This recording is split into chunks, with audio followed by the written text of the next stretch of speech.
Man, this is just what I needed. A week away from everything. Huh. Let me introduce myself. My name is Marcus. I'm a 27-year-old. I have a wife, 2 kids, and another on the way. Ever since I was a child, I've wanted to be a writer. I guess I'm good at it. I've had 2 books published, but that's besides the point. I've recently suffered from writer's block. No matter what I did, I could not get back in the rhythm. I decided to see a therapist about it, and he told me I needed to get away from the stress of daily life. I, of course, had no objection to that, considering I hadn't taken a vacation in several years. I confronted my wife about it and invited her to tag along.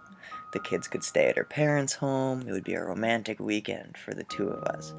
But, to my surprise, she declined and said she'd rather stay with the kids, but encouraged me to go along. I was disappointed, but I didn't argue. I packed my suitcase, kissed my wife and children, then headed out. There was a beautiful cabin beside a river that my therapist told me about. It was a long drive on a curvy dirt road, but well worth it. When I arrived at the cabin, I was astonished by the massive trees secluding me from the rest of the world. The cabin, as I stated before, was beautiful. I opened the door, but lost my breath. The air was stale. Cobwebs lined the corners of the ceiling, and I'm pretty sure I saw a mouse run across the floor. No one had lived here in a very long time. Anyway, I went to the bedroom and unpacked.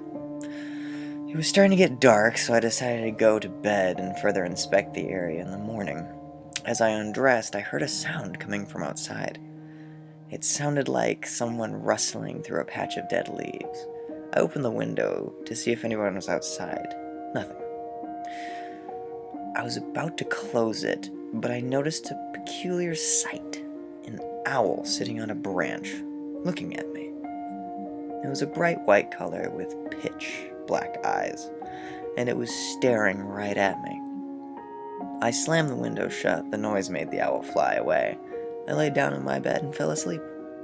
It was at 7 a.m. when I awoke the next morning. The sun was piercing through the windows, creating beautiful gleams of light in the dark cabin as I yawned and sat up. A beautiful day.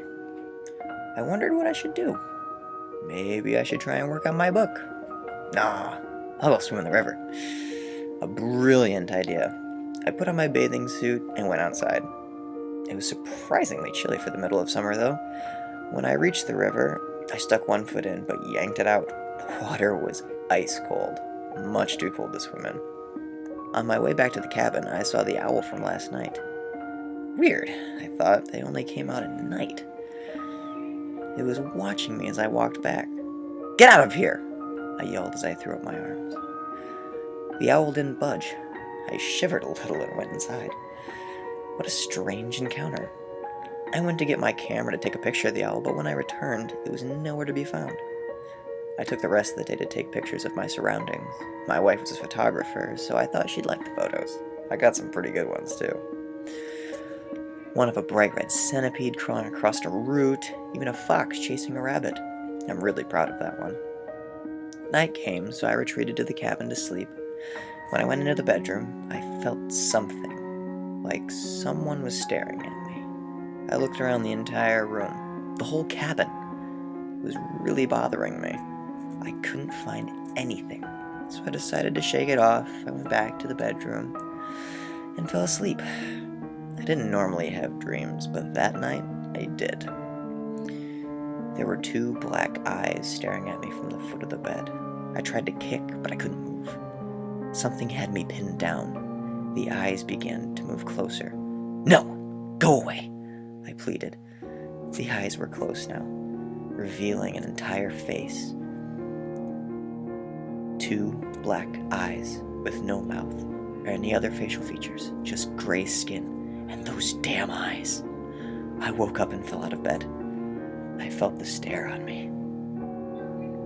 I looked outside and saw the owl. "Get the fuck out of here!" I screamed as I opened the window and threw a shoe at it. The shoe missed and the owl just sat on the tree branch, gazing at me through the window. This was way too creepy. I got my stuff together and went to my car. The owl had moved now. It was on top of the cabin looking down at me as I was opening my car door. I pulled out my camera and I took a picture of it. It screamed loudly. making me cover my ears, and flew away into the woods. By the next morning, I was home. My kids greeted me with hugs, and my wife kissed me. "Why are you back so early?" she asked. I smiled. It wasn't really the place for me. I gave her the camera and I told her about the pictures I'd taken, especially about the one of the owl. She said she'd get them developed for me. I got to rest easy that night, and in the morning my wife handed me the pictures. I looked at them one by one. "Not bad, right?" she said as she displayed a pair of earrings to me. "Yeah, they're pretty good, hon." "Did you see the one of the owl?" "No, I only saw a few." I flipped to the picture to show her, but it was only a picture of the corner of the cabin's roof. The owl was gone. I thought I knew I got him in that one. My wife hugged me from behind. "I'm going to work. See you at 6." She shut the door, leaving me to wonder about that fucking owl. I stood to go into the living room when, out of the corner of my eye, I saw 2 black eyes staring at me from the window in the kitchen.